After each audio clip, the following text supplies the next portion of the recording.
আপনাকে আপনাকে ঝেড়ে কথা বলতে হবে। বিশেষ কোনো রাজনৈতিক দল না, এটা আওয়ামী লীগ। আপনাকে বলতে হবে এটা আওয়ামী লীগের ভারতে বসে এটা ষড়যন্ত্র। আপনাকে স্বীকার করতে হবে এ দেশে হিন্দুত্ববাদী রয়েছে। আপনি যদি এই হিন্দুত্ববাদী যে মনোভাবটা, এই উগ্রবাদী মনোভাবটা যদি আপনি স্বীকার করতে না পারেন, তাহলে এই সমস্যাটা সমাধান করা সম্ভব না। এই হিন্দুত্ববাদ আমাদের এই যে সার্বভৌমত্ব এবং ন্যাশনাল সিকিউরিটিতে একটি বড় একটি থ্রেট।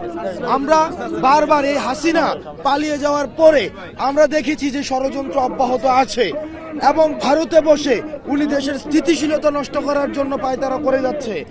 এই কারণে এই যে ঘটনাগুলো ঘটছে, গতকাল সাইফুল ভাইকে নৃশংসভাবে যেভাবে হত্যা করা হয়েছে, সেটি হচ্ছে হিন্দুত্ববাদী উগ্রবাদিতার যে প্রকাশ, এই উগ্রবাদিতার বহিঃপ্রকাশ ঘটেছে।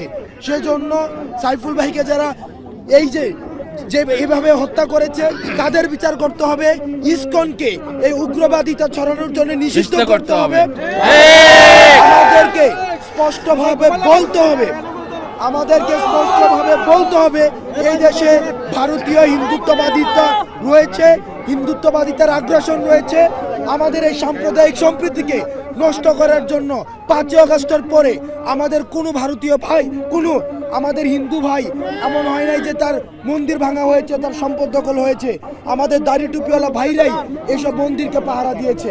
কিন্তু আমরা দেখেছি ভারতে বসে এই যে ষড়যন্ত্র চলছে, এই ষড়যন্ত্রগুলো আমাদের রুখতে হবে এবং ইসকনকে নিষিদ্ধ করতে হবে।